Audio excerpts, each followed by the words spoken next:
Empezaron a cantar juntos a los 11 años. Terminaron sin hablarse durante décadas. Ahora sabemos por qué. Paul Simon escribía todas las canciones, mientras Art Garfunkel recibía todos los aplausos. Cuando Simon finalmente explotó, hizo algo imperdonable. Borró la voz de Garfunkel del álbum de regreso y lo lanzó como un proyecto en solitario. Pero ese no fue el verdadero punto de quiebre. Fue algo mucho más personal. En 1953, Paul Simon tenía solo 11 años cuando vio por primera vez a Art Garfunkel cantar en un show de talentos de cuarto grado en la Escuela Pública 164, en Queens. Vivían a solo unas cuadras de distancia, en un vecindario mayoritariamente judío, y se conocieron mejor un par de años después durante una obra de sexto grado de Alicia en el País de las Maravillas. Paul era el conejo blanco. Art era el gato de Cheshire. Art recordó haber pensado que Paul era divertido, inteligente y probablemente el niño más interesante de todos. Su amor por la música los acercó rápidamente. Pasaban horas escuchando la radio, empapándose de los nuevos sonidos del rock and roll. Pronto formaron un pequeño grupo de canto callejero con amigos y se llamaron The Peptones. Practicaban armonías, aprendiendo cómo sus voces podían mezclarse. Pronto comenzaron a actuar como dúo en eventos escolares, forjando el vínculo que algún día los haría famosos. En 1957, con solo 15 años, decidieron grabar una canción llamada Hey School Girl. Reunieron $25 y fueron al estudio Sanders Recording en Manhattan. Tuvieron suerte. Un promotor musical llamado Sid Prosen los escuchó y quedó impresionado. Convenció a sus padres de firmar con su sello independiente, Big Records. Adoptaron el nombre artístico de Tom and Jerry, inspirado en los dibujos animados, y se emocionaron cuando su canción fue emitida por un conocido DJ. Hey School Girl vendió más de 100,000 copias y entró en las listas de Billboard. Incluso los llevó a aparecer en American Bandstand, algo muy importante en aquella época. Sin embargo, ese primer éxito no se convirtió en fama duradera. Las canciones siguientes no despegaron y la emoción comenzó a desvanecerse. Aún así, tuvieron un vistazo de lo que podría ser. Pero la relación complicada de Simon y Garfunkel no comenzó durante la fama, sino años antes, con un momento doloroso en 1958 que ninguno olvidaría. Tras graduarse de Forest Hills High School, ambos decidieron ir a la universidad por si su sueño musical no funcionaba. Paul estudió inglés en Queens College y Art comenzó arquitectura en Columbia University, para luego cambiar a historia del arte. Aún firmaban con Big Records como Tom y Jerry. Garfunkel usaba el seudónimo Tom Graff y Simon el de Jerry Landis. Pero entonces, Simon hizo algo que sacudiría su amistad. Sin decirle a Garfunkel, grabó y lanzó un sencillo en solitario bajo el nombre falso de True Taylor. La canción True or False salió en secreto. Cuando Garfunkel lo descubrió, se sintió traicionado. Ese sentimiento de traición reaparecería muchas veces a lo largo de los años. Décadas después, Simon confesó que aún le dolía, especialmente al recordar cuando Garfunkel una vez le dijo: «Pase lo que pase, siempre seré más alto que tú». Años más tarde, el auge del folk en Estados Unidos durante los 60 les dio una razón para reconectarse. En 1963, 5 años después de su ruptura, comenzaron a actuar de nuevo, pero no usaban sus verdaderos nombres. Se presentaban como Kane and Gar en pequeños locales de Greenwich Village como Gertie's Folk City. Todo cambió cuando Tom Wilson, un reconocido músico de jazz y productor afroamericano, los vio actuar. Wilson, que también ayudaba a Bob Dylan a pasar del folk al rock, vio algo especial en ellos y les consiguió una audición en estudio. Allí interpretaron The Sound of Silence, una canción inquietante que Simon había escrito en su baño, con las luces apagadas y el agua corriendo para lograr el ambiente adecuado. Firmaron con Columbia Records usando sus nombres reales y comenzaron de nuevo. Era el momento perfecto. El folk se volvía más poético y político, al igual que la escritura de Simon. Pero su primer álbum no funcionó. Wednesday Morning, 3 a.m., se lanzó en octubre de 1964 y apenas vendió 3,000 copias. El sello no supo leer el momento. Lo promocionaron como nuevos sonidos emocionantes del folk, justo cuando los Beatles y otras bandas británicas estaban arrasando con guitarras eléctricas. La mayoría de las canciones ni siquiera eran originales de Simon, y el álbum pareció anticuado de inmediato. Desilusionado, Simon se fue a Inglaterra a buscar su camino como solista.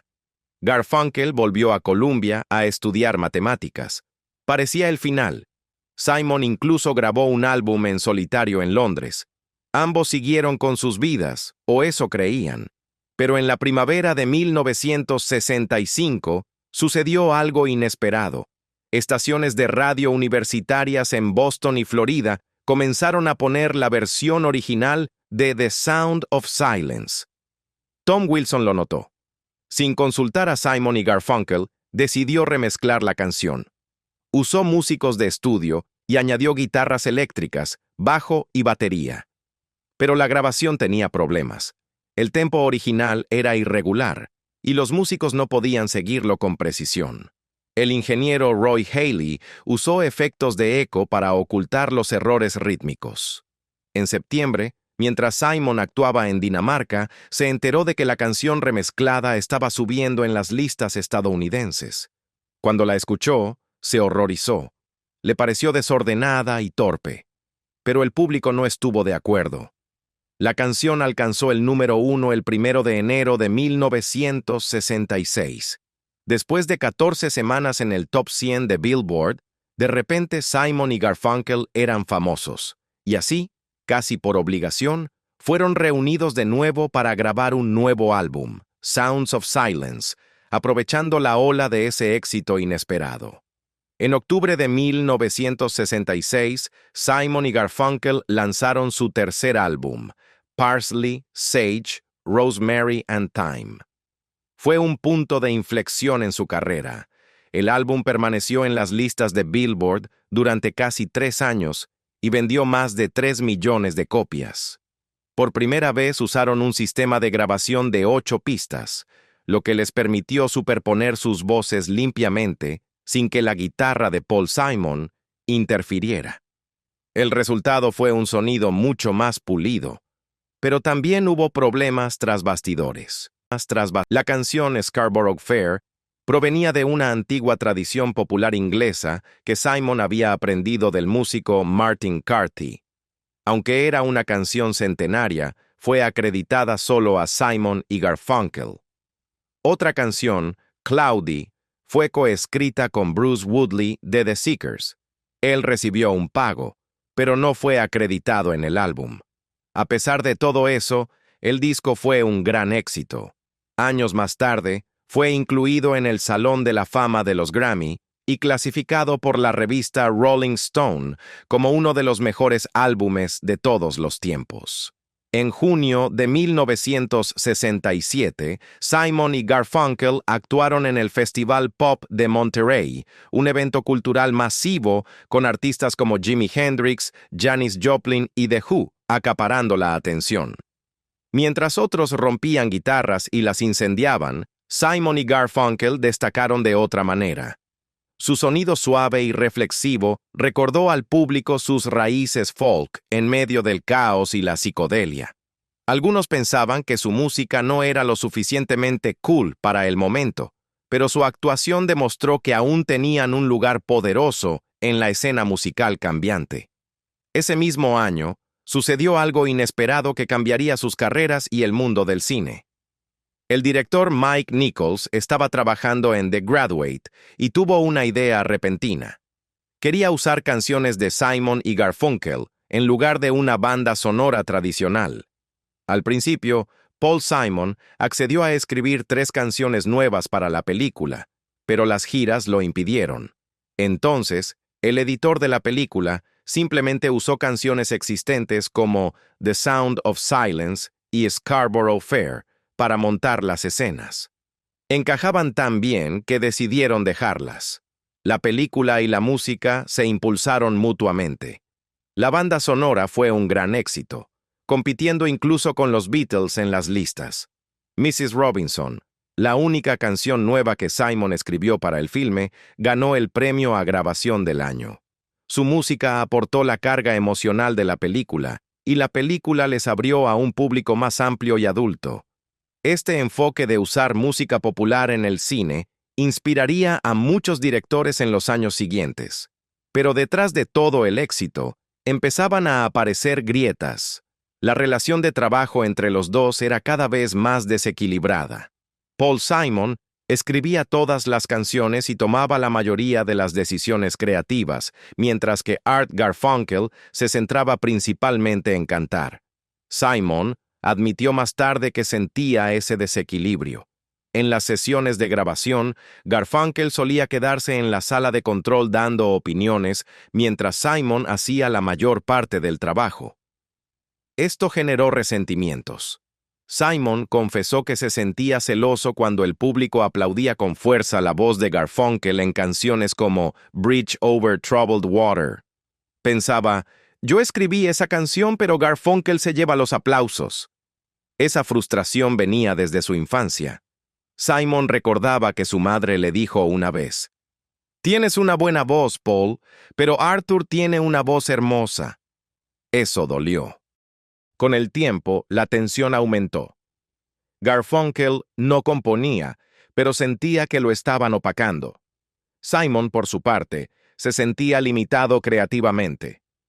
En enero de 1969, se preparaban para grabar el que sería su último álbum. En ese mismo período, Garfunkel tomó una decisión que lo cambió todo. Ambos habían sido seleccionados para la película Catch 22, dirigida por Mike Nichols, pero inesperadamente el papel de Simon fue eliminado del guión. El rodaje comenzó el 13 de enero en Guaymas, México, con solo Garfunkel en el elenco. Eso dejó a Simon solo y herido en Nueva York. El director Charles Grodin dijo después que ese fue el momento en que su asociación comenzó a desmoronarse. No puedes tomar a Simon y Garfunkel y dejar fuera a uno de ellos. Simplemente no se hace eso. Para Simon, no era solo una película. Se trataba de sentirse abandonado por alguien que había sido su mejor amigo durante años. Cuando finalmente hablaron, Garfunkel le explicó su plan. Haría películas durante 6 meses y luego volvería a grabar discos. Pero Simon no estuvo de acuerdo. En el documental In Restless Dreams, recordó haberle dicho, «En realidad no. Eso no va a pasar. Yo no voy a hacer eso». Simon ya cargaba con el peso del dúo. Escribía todas las canciones, lideraba las grabaciones y moldeaba el sonido. Garfunkel mayormente cantaba y opinaba desde la cabina. Para Simon, la sociedad ya no era equitativa, y esa película solo empeoró todo. El rodaje, que iba a durar 6 semanas, se extendió durante meses. Mientras estaba atrapado en México, Simon intentó seguir adelante con el álbum Bridge Over Troubled Water, pero la colaboración a larga distancia no funcionó. Simon enviaba canciones. Garfunkel devolvía anotaciones. No era lo mismo. Todo se sentía fuera de lugar. El retraso empujó a Simon a terminar partes del álbum sin Garfunkel. En algunas canciones, Garfunkel apenas aparece. En otras, no está en absoluto. Una de esas canciones, The Only Living Boy in New York, se convirtió en una especie de carta de despedida. Simon la escribió pensando en Garfunkel, usando sus antiguos nombres artísticos como referencia. Tom, coge tu avión a tiempo. Sé que tu parte saldrá bien. Vuela hacia México. Esa canción capturó lo solo que se sentía Simon y cuán distantes se habían vuelto, no solo físicamente, sino también emocionalmente. Cuando Simon y Garfunkel interpretaron en vivo su famosa canción Bridge Over Troubled Water, ocurrió algo que siempre molestó a Paul Simon. Cada vez que el público oía a Garfunkel cantar la parte más emocional y elevada, se ponía de pie y aplaudía con entusiasmo. El aplauso era estruendoso, lleno de admiración, pero era todo para Garfunkel, y cada vez Simon pensaba lo mismo con amargura. Yo escribí esa canción. En el documental de 2024 In Restless Dreams, Simon habla con honestidad sobre cuán dolorosos fueron esos momentos. Había cedido intencionalmente la voz principal a Garfunkel porque creía que su voz clara, casi coral, era perfecta para la canción. Aún así, dolía. La gente celebraba la voz que oían, no al hombre que había creado la música y la letra. Con el tiempo, esas actuaciones se convirtieron en un recordatorio constante de que él era el autor en la sombra, mientras Garfunkel recibía la luz del escenario. Esa frustración no era nueva. Venía desde la infancia. Simon recordaba algo que su madre le había dicho y que lo marcó de por vida. Tienes una buena voz, Paul, pero Arthur tiene una voz preciosa. Para él, esa frase se convirtió en una herida profunda. Le hizo sentir que siempre sería el segundo mejor. Cada vez que los críticos o fans alababan la voz de Garfunkel, ese viejo comentario regresaba a su mente. Y mientras Simon escribía todas las canciones del dúo, también veía cómo Garfunkel recibía más elogios. Ese desequilibrio se volvió insoportable. Pero Garfunkel también tenía sus propias luchas. En una entrevista, admitió que Paul Simon fue un obstáculo en gran parte de su vida. Garfunkel también quería componer canciones, pero se sentía eclipsado. Dijo que nunca se atrevió a proponer sus canciones mientras fueron dúo porque no creía que pudieran estar a la altura de las de Simon. Durante décadas guardó silencio al respecto, empezando a escribir y publicar su propio material muchos años después. En el documental, plantea una pregunta difícil. ¿Fue él quien rompió el grupo? ¿O fue Simon quien nunca dejó espacio para las ambiciones de Garfunkel? Creía que ambos compartían la culpa. Con el tiempo, Simon reconoció que la relación nunca fue igualitaria. Él escribía las canciones, dirigía las sesiones de grabación y tomaba casi todas las decisiones, desde las guitarras hasta la batería. Garfunkel generalmente se quedaba en la sala de control con el productor, dando su aprobación, pero rara vez moldeando la música. Las cosas empeoraron durante la grabación de Bridge Over Troubled Water. Garfunkel se fue a filmar Catch 22 y el rodaje duró más de lo previsto. Simon se frustró al ver que Garfunkel no volvía a tiempo para terminar el álbum. El retraso, la tensión creativa y el desequilibrio acumulado se volvieron demasiado. En el verano de 1970, en el estadio de Forest Hills, en Queens, Nueva York, ocurrió algo silencioso pero significativo. Paul Simon y Art Garfunkel se subieron juntos al escenario por última vez como dúo. El público no tenía idea de que esa noche marcaría el final de una de las sociedades musicales más queridas. El espectáculo fue impecable, profesional. Pero había algo raro en el aire, algo distante, algo ausente. Hubo poca charla entre canciones. La calidez y las bromas habituales entre ambos habían desaparecido. Después de la segunda noche, simplemente se dijeron adiós. Sin pelea dramática, sin comunicado público, solo una despedida personal y silenciosa. Más cerrar una puerta que golpearla. Años más tarde, Simon diría que nunca hablaron realmente sobre terminar el dúo. Simplemente terminó. Con Artie no había razón para hablarlo, dijo. Esa frase lo dice todo. La comunicación entre ellos se había roto mucho antes de que dejaran de cantar juntos. Tal vez ambos sabían que no podían seguir como antes. Tal vez el silencio era más fácil que decir lo que realmente sentían. Después de la separación, sus vidas tomaron rumbos distintos. Paul Simon se lanzó de lleno a su carrera en solitario, y no solo sobrevivió, prosperó. Sus primeros álbumes en los años 70, Paul Simon, There Goes Rhymin' Simon, y Still Crazy After All These Years, estaban llenos de energía nueva e ideas frescas. Canciones como Me and Julio Down by the Schoolyard y 50 formas de dejar a tu amante se convirtieron en éxitos. La gente comprendió que Simon no era solo parte de un gran dúo. Paul Simon se convirtió en un poderoso compositor por derecho propio.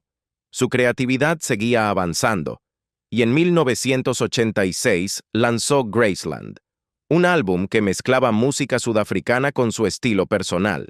Vendió millones de copias y ganó varios premios Grammy. No solo fue exitoso, fue revolucionario. Art Garfunkel, por otro lado, tuvo un camino más difícil. Su voz seguía siendo tan hermosa como siempre, pero su carrera en solitario no despegó de la misma manera. Publicó varios álbumes durante los años 70, pero ninguno alcanzó el nivel de lo que él y Simon habían creado juntos. Su carrera musical se volvió más silenciosa, más dispersa, y aunque los fans aún amaban su voz, le costaba encontrar la misma magia por sí solo. No había terminado de crear, pero el centro de atención se había desplazado. Curiosamente, su carrera como actor tuvo más éxito del esperado. Recibió elogios por sus actuaciones en Catch 22 y Carnal Knowledge. Los críticos lo calificaron como un actor natural, con una presencia fuerte. La gente se sorprendió. Incluso Simon, años después, admitió sentirse amargado por la atención que Garfunkel recibió. En una biografía, se le cita diciendo que todos hablaban de cuán talentoso, emocional y atractivo era Artie. Se podía oír la frustración en sus palabras. Después de todo lo que habían creado juntos musicalmente, ahora su antiguo compañero era aclamado por algo completamente distinto. Al mirar atrás, su ruptura no fue solo por la música, reflejaba algo más profundo que estaba ocurriendo en el mundo. Las canciones de Simon y Garfunkel ayudaron a dar forma a los años 60. Su música hablaba a personas que buscaban sentido, justicia y un mundo mejor. Temas como The Sound of Silence no solo entretenían, hacían reflexionar. Su álbum de 1968, Bookends, capturó la sensación de crecer, enfrentarse al mundo y preguntarse hacia dónde iba todo. Sus voces se convirtieron en el telón de fondo de una generación que creía en el cambio. Pero para 1970, el mundo estaba cambiando. Las protestas, la esperanza, la unidad de los años 60 empezaban a desvanecerse. La gente se volvía hacia adentro. Los grandes movimientos se convertían en viajes personales. El último álbum del dúo, Bridge Over Troubled Water, fue más que un disco. Fue como una despedida de una era y el inicio de otra. La canción que le da título, llena de consuelo y tristeza, parecía hablar de ese cambio. Permaneció en lo más alto de las listas durante años, mientras la sociedad aprendía a vivir con otro tipo de música y otro tipo de esperanza. Tras su amarga ruptura en 1970, Simon y Garfunkel se reunieron en 1975 para una canción llamada My Little Town. Fue su primera colaboración importante desde su separación. Pero en lugar de reunirse como dúo, grabaron la canción por separado, cada uno lanzándola en su propio álbum solista. La canción funcionó bien, llegó al número 9 del Billboard Hot 100 y encabezó la lista de música contemporánea adulta durante 2 semanas. Aún así, la reunión se sintió más como un movimiento comercial que un reencuentro genuino. Simon incluso dijo que escribió la canción con un tono más oscuro porque Garfunkel estaba cantando demasiadas canciones dulces. La interpretaron en Saturday Night Live, pero pronto volvieron a sus carreras individuales. El álbum de Simon ganó un Grammy, pero ese breve momento juntos no curó las heridas. Solo dejó más claro lo distintos que se habían vuelto. Años después, en 1981, lo intentaron de nuevo. Esta vez fue un concierto monumental en Central Park. 500,000 de personas asistieron para verlos actuar. Fue uno de los conciertos más grandes en la historia de Estados Unidos. El evento, que pretendía recaudar fondos y atención para el parque, se convirtió en un hito cultural. Tocaron 21 canciones, comenzando con Mrs. Robinson, mientras el cielo oscurecía sobre Nueva York. A los fans les encantó, y el éxito los llevó a una gira mundial. Pero detrás del escenario, todo se desmoronaba. Garfunkel dijo más tarde que fue emocionante estar frente a una multitud tan enorme. Pero Simon admitió que durante la mayor parte de la gira, no se hablaban. A pesar de los aplausos y vítores, los problemas personales seguían ahí. Luego llegó uno de los capítulos más dolorosos, en 1983. Tras el éxito de Central Park, comenzaron a trabajar en un nuevo álbum juntos, Think Too Much, pero las viejas tensiones regresaron. Garfunkel grabó cuidadosamente sus partes vocales, pero Simon se impacientó con la lentitud. De repente, llamó a Garfunkel y le dijo que iba a eliminar su voz del disco. Garfunkel luego dijo que no podía entender por qué Simon haría algo así. Un ingeniero confirmó que cada rastro de la voz de Garfunkel fue borrado de las cintas maestras. Cuando el álbum se lanzó en noviembre, salió como un proyecto solista de Paul Simon, titulado Hearts and Bones. La voz de Garfunkel sobrevivió solo en grabaciones piratas compartidas entre fanáticos, incluyendo un solo fantasmal en Song About the Moon. La traición fue profunda y agregó otra grieta a una relación ya agrietada. Para 1993, todo había empeorado. Intentaron actuar juntos de nuevo en Nueva York, pero el intento colapsó rápidamente. Una crítica que describía a Garfunkel como uno más de los muchos colaboradores encendió la mecha. Ese pequeño comentario detonó todo. La tensión entre bastidores fue tan intensa que se volvió física. El representante comercial de Simon dijo después que temió que alguien realmente pudiera haber sido apuñalado si hubiera habido un cuchillo cerca. Hubo reportes de empujones y gritos, y el equipo temía que la pelea llegara hasta el escenario. Esas discusiones demostraban que, incluso después de 20 años, el dolor y el resentimiento no se habían desvanecido. De hecho, solo se habían intensificado. Dos hombres en sus 50, aún atrapados en las mismas batallas que venían librando desde su juventud. Paul Simon y Art Garfunkel se conocieron cuando tenían solo 11 años. Eran compañeros de escuela en Queens, Nueva York, cantaban juntos en obras escolares y en las esquinas de la calle. En ese entonces, su lazo era pura música, amistad y la emoción de actuar. Nadie podría haber predicho cuán famosos se volverían, ni cuán amarga sería la ruptura.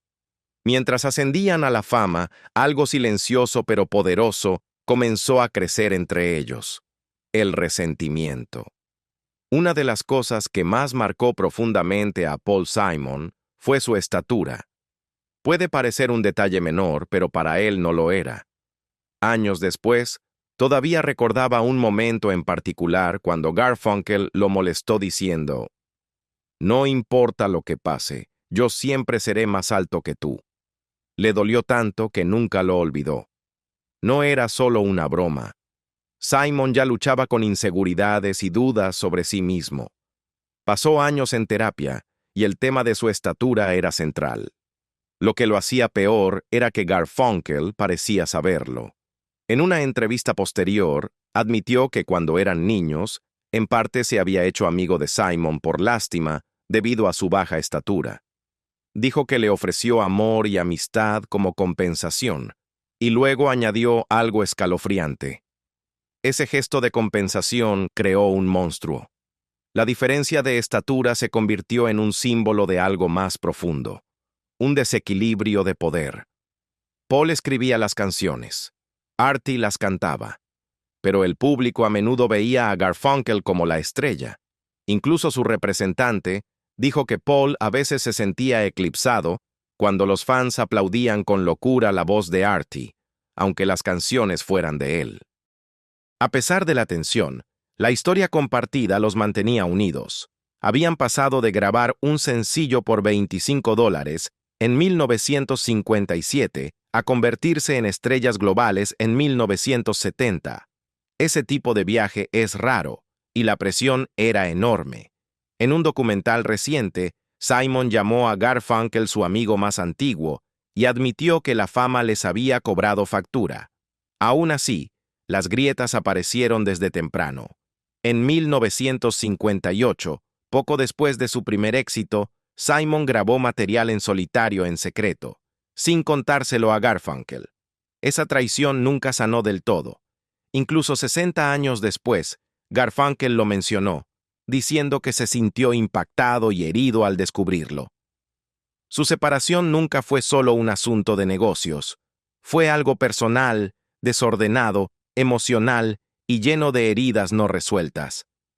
Garfunkel cuestionaba quién tenía realmente la culpa, preguntándose, ¿fui yo quien rompió a Simon y Garfunkel? ¿O fue Paul quien no supo hacer espacio para el desarrollo de mi propia carrera?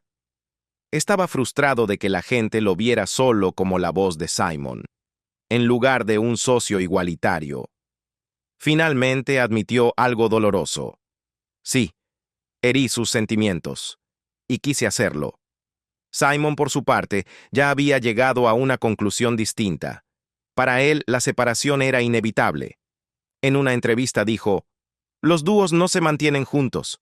Comparó su ruptura con la de otras leyendas como Lennon y McCartney o los hermanos Everly, y cuando los dúos se reúnen, agregó, «Ya no es por la música, es por el negocio».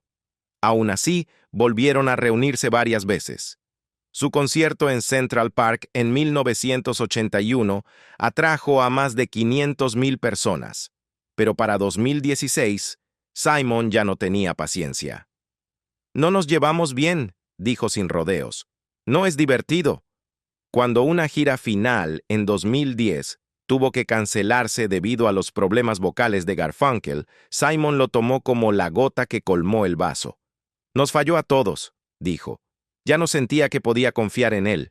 Al final, su historia fue una mezcla de genialidad, belleza y amargura. Dos chicos de Queens cambiaron la historia de la música, pero no pudieron escapar del dolor de haber crecido juntos y haberse separado.